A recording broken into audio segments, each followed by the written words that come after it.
नमस्कार दोस्तों, आप सबका स्वागत है हमारे YouTube की क्लास पर। हम लोग पढ़ रहे हैं बायोलॉजी। बायोलॉजी के अंतर्गत ब्लड को अगले वाले वीडियो में देख लिया था। आइए उसी को और आगे बढ़ाते हैं। रक्त संगठन यानी रक्त किन किन चीज़ों से मिलकर बना है, उसमें उसका कंपोजिशन क्या क्या होता है। तो अगर उसको दो भागों में तोड़ा जाए तो एक होता सफ़ेद पदार्थ जिसे हम प्लाज्मा कहते हैं।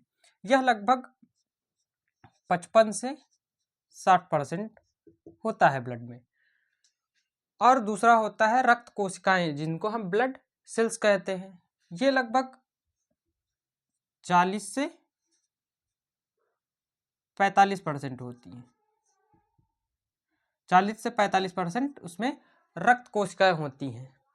जो प्लाज्मा होता है वह होता किस प्रकार का, तो प्लाज्मा हल्के पीले गाढ़े रंग का तरल चिपचिपा द्रव होता है। तरल चिपचिपा द्रव तो किस प्रकार का होता है, हल्के पीले और गाढ़े रंग का। इसमें जो होता है प्रोटीन पाया जाता है। तो उन प्रोटीनों में कौन कौन से प्रोटीन होते हैं, सबसे पहले एल्बुमिन। एल्बुमिन जो मिल्क और एग में पाया जाता है, वही एल्बुमिन इस प्लाज्मा में भी पाया जाता है। दूसरा होता है ग्लोबुलिन। ग्लोबुलिन का काम क्या होता है, तो यह इम्यून को बढ़ाता है। जो इम्यून सिस्टम है हमारा, रोगों से लड़ने की क्षमता उसको बढ़ाता है, इम्यून को बढ़ाता है।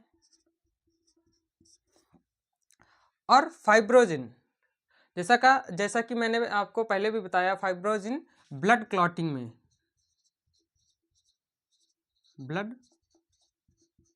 क्लॉटिंग में सहायक होता है। और क्या होता है प्लाज्मा में, तो प्लाज्मा में NaHCO3। अब NaHCO3 को हम क्या कहते हैं, तो sodium bicarbonate. Sodium bicarbonate sodium bicarbonate जिसका सूत्र होता है NaHCO3, जिसे हम खाने वाला सोडा भी कहते हैं। खाने वाला सोडा यह भी होता है, किसमें होता है, तो हमारे प्लाज्मा में होता है।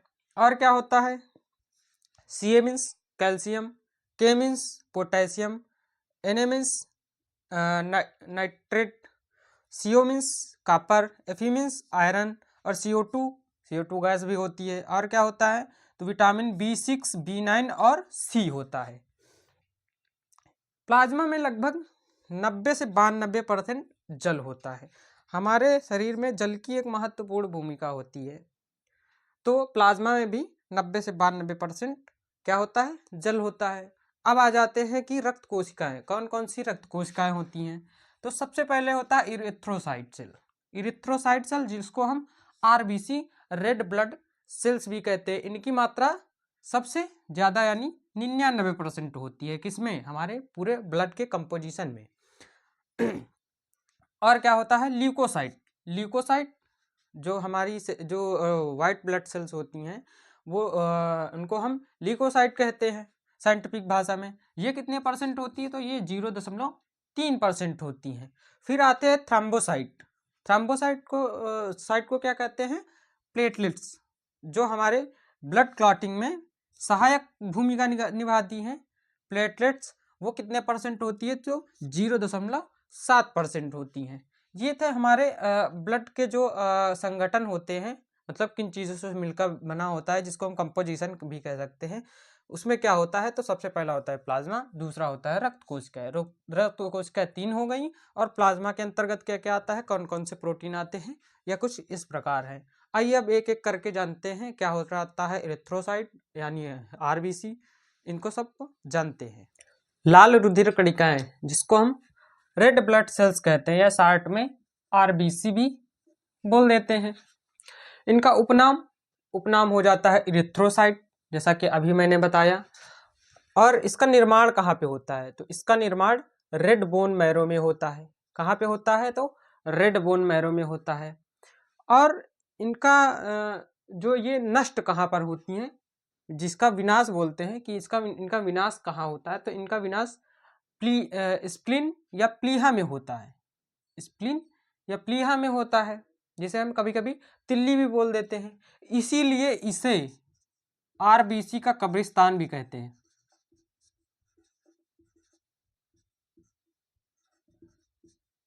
क्या कहेंगे? आरबीसी का कब्रिस्तान। किसे? स्प्लीन या प्लीहा को। अब इनका जीवन काल कितना होता है, यानी आरबीसी कितने दिनों तक जीवित रहती है? तो आरबीसी की जो जीवन काल है वह 20 से 120 दिनों तक होता है। और इसकी संख्या कितनी होती है, यानी जो आरबीसी होती है वो हमारे ब्लड में कितनी पाई जाती है, तो 50 से 55 लाख क्यूबिक सेंटीमीटर। सीसी का मतलब हो गया क्यूबिक सेंटीमीटर। ठीक है, तो यह 50 से 55 क्यूबिक सेंटीमीटर पाई जाती है, इनकी संख्या होती है। कभी कभी 40 से 45 भी लिख देता है यह, तो कंफ्यूज नहीं होना। 40 से 45 लाख हो जाती है, कभी कभी एग्जाम में पूछता है। और इसका मापक यंत्र क्या होता है, तो इसका मापक यंत्र हीमोसाइटोमीटर होता है। इसको याद रखिएगा, हीमोसाइटोमीटर। इनका आकार कैसा होता है, यानी इनकी बनावट कैसी होती है, तो इनकी बनावट उभयतल जैसे मान लीजिए यह है, ठीक है, आरबीसी। तो अगर इसको हम पलटेंगे, ऐसे ऐसे ऐसे करके देखेंगे, तो यह कुछ ऐसे होगी और इसमें थोड़ा सा गड्ढा होगा। जैसे आपने देखा होगा कभी कभी दीपक होता है मिट्टी का, कुछ उस प्रकार का इसकी आकृति होती है। तो आकार किसका हो गया? उभयतल। और इसका रंग कैसा होता है, तो इसका रंग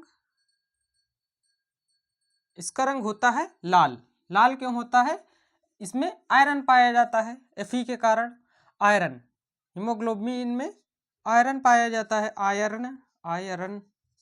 आयरन के कारण इसका रंग लाल होता है। हीमोग्लोबिन में आयरन पाया जाता है, इसीलिए इसका रंग लाल होता है। हीमो प्लस ग्लोबिन, तो जो इसमें हिम होता है, जिसको हम वर्ण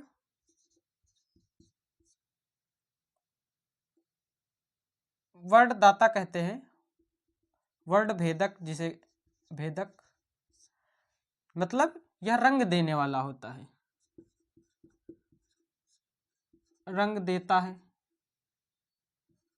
ठीक है, और ग्लोबिन एक प्रकार का प्रोटीन हो जाता है। ठीक है, हिम प्लस ग्लोबिन। और फिर अगला पॉइंट हो जाता है कि सर्वाधिक आरबीसी किसमें पाई जाती है, तो सर्वाधिक आरबीसी पाई जाती है ऊंट में। एक बात और नोट कर लीजिएगा कि जो मानव में होता है, इसको अपवाद करके लिख लीजिएगा, अपवाद में स्टार पॉइंट डालकर, मानव के आरबीसी में केंद्रक व अंतःप्रद्रव्य जालिका, जिसको हम ईआर कहते हैं, एंडोप्लाज्मिक रेटिकुलम, नहीं पाई जाती है।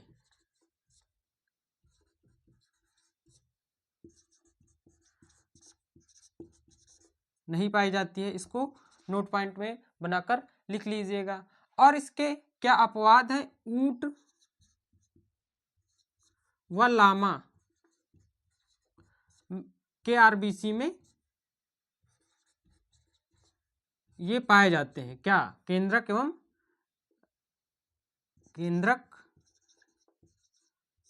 व ईआर पाए जाते हैं। ठीक, कभी कभी ये पूछता है एग्जाम में, तो इसको नोट कर लीजिएगा। फिर आता है कि सर्वाधिक आरबीसी किस में पाई जाती है, तो ऊंट में पाई जाती है। न्यूनतम आरबीसी मेढक या कुत्ते में पाई जाती है। न्यूनतम आरबीसी मेढक या कुत्ते में पाई जाती है। और जो आकार में सबसे बड़ी होती है आरबीसी, वह किस जंतु में होती है? तो एफीफ्यूगा, यह एक उभयचर जंतु है, उसमें सबसे बड़ी आरबीसी पाई जाती है। और सबसे छोटी आरबीसी कहाँ पाई जाती है, किस जानवर में पाई जाती है? तो जो कस्तूरी मृग होता है उसकी आरबीसी सबसे छोटी होती है। हीमोग्लोबिन, हीमोग्लोबिन इसमें क्या क्या होता है? तो जैसे अभी बताया मैंने, हिम धन ग्लोबिन, क्या हो गया? ग्लोबिन। ग्लोबिन तो एक प्रकार का प्रोटीन हो गया, प्रोटीन जिसमें 20 प्रकार के अमीनो अम्ल पाए जाते हैं। प्रोटीन या अमीनो अम्ल, अमीनो अम्ल, ठीक है। अब हीमो जो यह कलर देता है, इसमें क्या क्या होता है? तो इसमें Fe आयरन प्लस ऑक्सीजन होता है। आयरन के कारण ही इसका रंग लाल होता है। एक नोट पॉइंट कर दिए, आयरन के कारण, आयरन के कारण इसका रंग लाल होता है, ठीक है। अब आते हैं कि इसकी मात्रा कितनी होती है? तो 100 ml ब्लड में, 100 ml ब्लड में इसकी मात्रा कितनी हो जाती है? तो जो मेल होते हैं उसमें इसकी मात्रा हो जाती है 15 प्लस माइनस 2 ग्राम, यानी तो ये कभी 17 हो जाएगा, कभी 13। प्लस माइनस का मतलब यह होता है कि 2 इसमें बढ़ भी सकता है और 2 घट भी सकता है। तो मेल में 15 ग्राम होता है, फीमेल में 13 प्लस 2 ग्राम, प्लस माइनस 2 ग्राम होता है।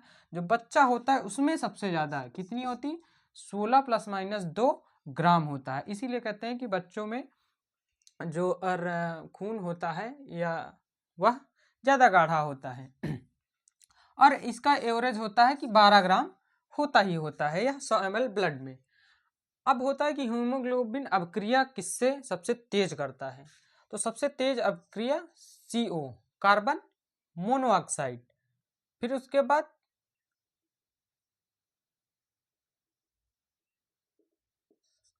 CO2, फिर उसके बाद O2। सबसे ज़्यादा तेज अभिक्रिया CO के साथ करता है, यानी कार्बन मोनोऑक्साइड। जैसा कि मैंने बताया, कार्बन मोनोऑक्साइड को दम घोटू गैस भी कहते हैं। किसको?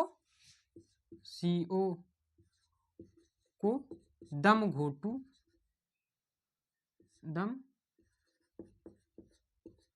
गैस भी कहते हैं।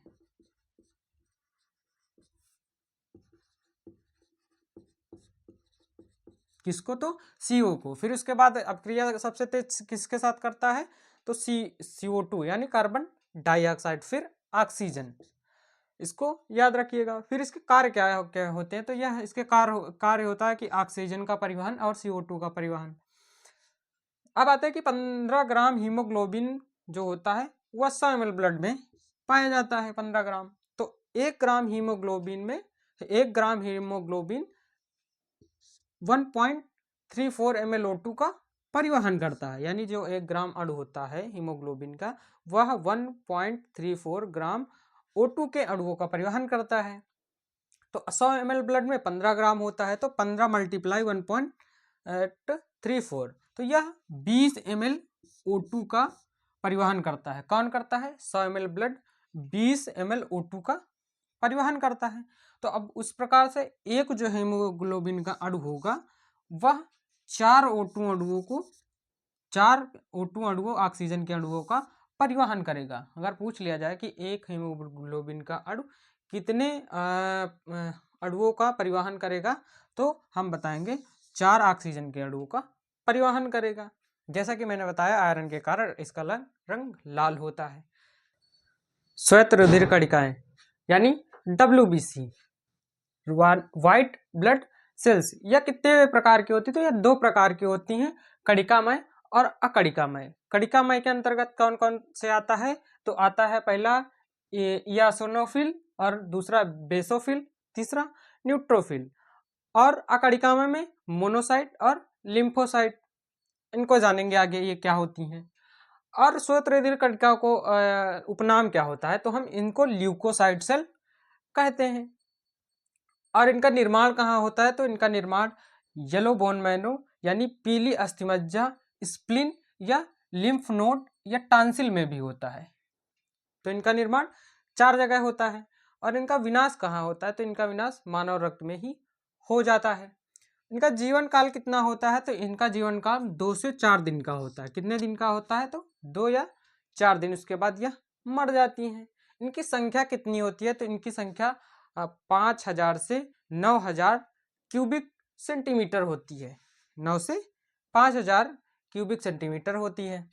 इनका कार्य क्या होता है, तो इनका कार्य होता है प्रतिरक्षा तंत्र का निर्माण करना, यानी इम्यून सिस्टम को डेवलप करना, जिससे हमारा शरीर रोगों से लड़ सके। और इसकी कमी से क्या हो जाता है, तो रोग प्रतिरोधक क्षमता कम हो जाती है। मतलब कि बार बार जो अगर WBC कम हो गई तो मनुष्य बार बार जल्दी जल्दी बीमार पड़ने लगता है। इसीलिए यह प्रतिरक्षा तंत्र का क्योंकि निर्माण करता है। और अधिकता से क्या हो जाता है, अधिकता से ब्लड कैंसर हो जाता है, जिसको हम साइंटिफिक भाषा में ल्यूकीमिया भी कहते हैं। क्या कहते हैं, ल्यूकीमिया। ठीक है। अब RBC में तो न्यूक्लियस नहीं पाया जाता है, और ऊंट एवं लामा में लामा की RBC में केंद्रक पाया जाता है, या अपवाद था। एक इसमें नोट पॉइंट करके बना लीजिएगा कि इसमें न्यूक्लियस और माइटोकॉन्ड्रिया पाया जाता है। यानी WBC में न्यूक्लियस भी पाया जाता है और माइटोकॉन्ड्रिया भी पाया जाता है, लेकिन इसका जो आकार होता है वह अनिश्चित होता है, यानी बदलता रहता है।